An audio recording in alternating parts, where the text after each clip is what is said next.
Assalamualaikum warahmatullahi wabarakatuh. Hai para pencinta catur dan para caturmania, selamat datang kembali di Legenda Catur Dunia. Selama seminggu ini turnamen catur papan atas sedang kosong kawan.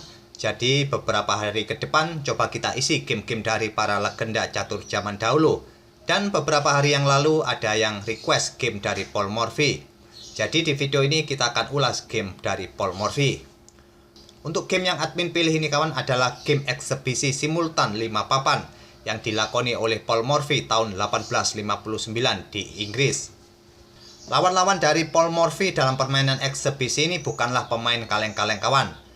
5 pemain ini terdiri dari Arnaud de Rivière, Samuel Bowden, Henry Bird, Jacob Lowenthal, dan Thomas Wilson Barnes.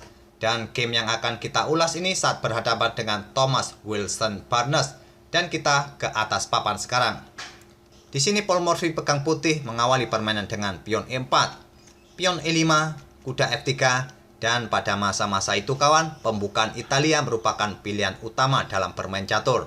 Tapi di sini kita temui permainan Petrov Defense oleh Mr. Barnes.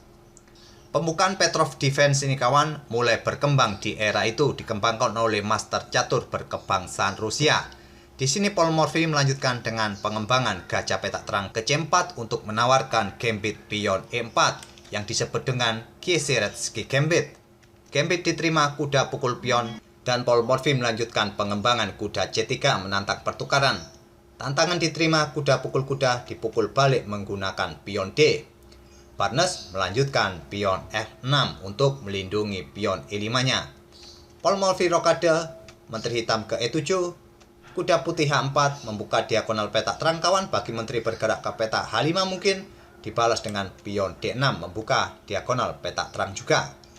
Menteri ke H5 skat, apabila ditutup dengan pion G6 kawan, kuda akan pukul pion ini. Dan jika nanti akan dipukul balik oleh pion hitam, putih akan mendapatkan beteng H8.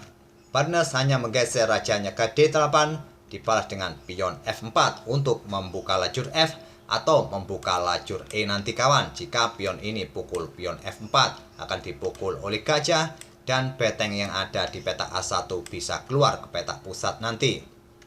Tantangan ditolak, Barnes lebih memilih mengembangkan gajah ke E6 menantang pertukaran. Tantangan diterima, dipukul balik oleh menteri. Selanjutnya pion F pukul pion E5, dipukul balik menggunakan pion D.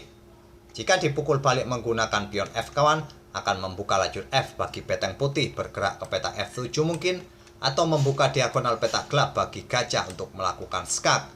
Dan beteng yang ada di petak A1 pun akan segera keluar nanti ke petak pusat juga. Oleh karena itulah Barnes memukulnya menggunakan pion D. Selanjutnya Paul Morphy melangkahkan kuda ke G6 menawarkan pertukaran perwira di sini. Tawaran ditolak, Barnes lebih memilih gajah C5 skak. Raja bergeser ke H1 dan beteng bergeser ke E8 menghindari serangan kuda. Menteri putih pukul pion H7. Menteri hitam ke G8 menawarkan pertukaran. Tawaran ditolak, menteri ke H5 dan kuda hitam berkembang ke D7. Sekaligus untuk menutup lajur D kawan agar beteng putih tidak melakukan skak di lajur ini. Paul Morphy melanjutkan pion B4 menyerang gajah ke D6 menempati diagonal ini kawan. Jika nanti ada kesempatan, pion ini akan didorong maju dan memberikan dukungan bagi para perwira yang lain untuk melakukan serangan di lajur H nanti. Dan di sini Paul Morphy melanjutkan pengembangan gajah D2. Menteri hitam ke F7 untuk mengepin kuda. Menteri putih bergeser ke G4 menghindari pimpinan.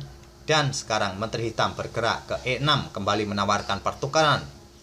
Tawaran ditolak, menteri bergeser ke E4 mengincar pion B7. Di sini pion dibiarkan kawan, hitam memainkan kuda ke B6.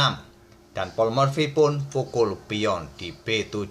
Selanjutnya menteri hitam bergerak ke G4 mengancam kuda. Dan kuda putih pun ini sepertinya sudah tidak bisa lari lagi kawan. Di sini Paul Morphy memainkan pion B4. Mencoba mengusir kuda di langkah berikutnya agar mendapatkan beteng. Dan di sini terlebih dahulu beteng digeser ke C8.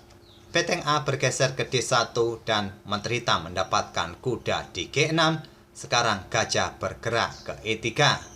Untuk membuka lajur bagi beteng memberi tekanan bagi gajah hitam ini. Di sini kuda lompat ke C4. Selain menyerang gajah, juga membackup gajah dari ancaman beteng putih. Morphy pun melangkahkan menterinya ke C6 mengancam kuda. Ancaman terhadap kudanya diantisipasi dengan langkah menteri ke F7. Jika kuda hitam ini kawan pukul gajah yang ada di peta E3, putih akan melakukan serangan dengan pukul gajah D6 skak.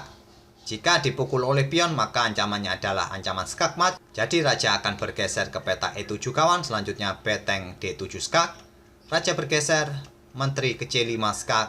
Raja bergeser dan menteri putih akan pukul kuda. Dan putih akan mendapatkan posisi yang lebih baik daripada hitam. Oleh karena itulah pada posisi seperti ini kuda hitam tidak pukul gajah, melainkan memainkan menteri ke F7 melindungi kudanya. Morphy melanjutkan langkahnya dengan pukul pion yang ada di peta A7 dengan gajah. Selanjutnya pion E4. Membuka diagonal peta gelap bagi gajah untuk memberikan dukungan bagi perwira yang lain kawan untuk melakukan serangan di lajur H nanti. Beteng putih naik ke D4 lanjut Morphy menyerang kuda. Menteri hitam ke H5 memberikan ancaman skak mat. Ada beberapa cara kawan untuk mengantisipasi serangan ini, yaitu dengan memainkan pion G3 atau memainkan pion H3. Jika putih memainkan pion G3 kawan, beteng hitam akan bergeser ke H8. Jika putih memainkan pion H3, menteri hitam akan ke E5. Di sini Morphy lebih memilih langkah beteng naik ke F4 untuk menutup diagonal peta gelap agar menteri hitam tidak mendapatkan dukungan dari gajahnya. Dibalas Barnes dengan langkah pion E3, mendorong pionnya untuk segera promosi memberikan ancaman skak mat. Dibalas Morphy pion G4 menyerang menteri, juga membuka ruang bagi pergerakan raja. Pion tetap didorong, pion pukul menteri, pion hitam promosi menteri skak. Raja ke G2, beteng E2 skak, raja ke H3, sekarang pion F5. Untuk membatasi ruang gerak raja kawan agar tidak bergeser ke peta terang nanti, juga mengontrol peta E4 untuk membatasi ruang gerak beteng agar tidak bergerak ke peta E4 nanti. Juga langkah pion ini adalah langkah pengorbanan kawan. Jika pion ini dipukul oleh beteng putih, selanjutnya adalah ancaman skak mat. Di beberapa langkah berikutnya skak mat. Oleh karena itulah pada posisi seperti ini Morphy tidak berani pukul pion hitam ini. Dia pukul kuda yang ada di peta C4, dibalas Barnes dengan langkah pengorbanan menteri ke F1 skak. Jika beteng ini kawan pukul menteri hitam, maka selanjutnya ancamannya adalah skak mat. Oleh karena itu Morphy kembali tidak berani menyentuh menteri hitam ini. Dia menggeser rajanya ke H4, selanjutnya beteng pukul pion H2 skak, raja ke G5. Dan pada posisi ini kawan sebetulnya adalah posisi kritikal di game ini. Silakan pause video ini untuk beberapa detik dan coba temukan langkah terbaik hitam pada posisi ini untuk melanjutkan serangannya. Apabila salah melangkah kawan, maka putih akan berbalik unggul kembali. Apakah sudah ketemu kawan langkah terbaik hitam pada posisi ini? Langkah terbaik hitam sebetulnya menteri ke G1 skak. Di sini ada pilihan bagi putih, pukul pion atau menutupnya dengan beteng. Tapi jika memukul pion kawan, 3 langkah lagi akan kena skak mat.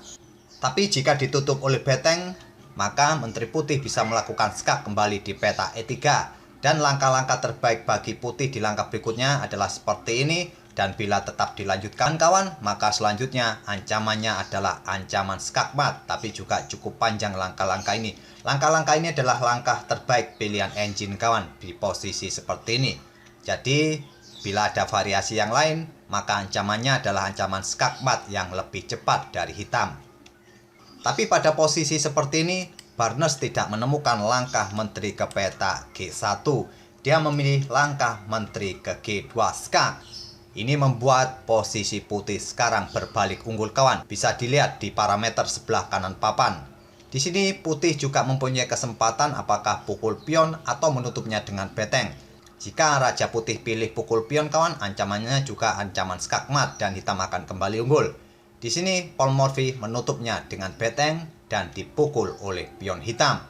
Dan selanjutnya di posisi ini seperti yang kalian lihat, putih sekarang berbalik unggul. Tapi Morphy di langkah berikutnya juga tidak menemukan langkah terbaik kawan. Harusnya pada posisi ini langkah terbaik adalah beteng pukul gajah. Dan nantinya putih akan mempunyai kesempatan untuk memberikan serangan balik yang cukup mematikan. Tapi bila pada posisi ini kawan, Raja Hitam ini tidak bergerak ke petak C6, melainkan hanya bergeser ke baris ke-8, Menteri Putih bisa melakukan skak yang berulang sehingga posisinya akan mendapatkan posisi serang yang lebih baik lagi dan dapat dipastikan atau jika dilanjutkan, Putih akan tetap menang kawan. Tapi Paul Morphy tidak menemukan langkah beteng pukul gajah di posisi ini. Paul Morphy membuat langkah Menteri ke F7 dan dibalas Barnes dengan langkah Menteri ke C6.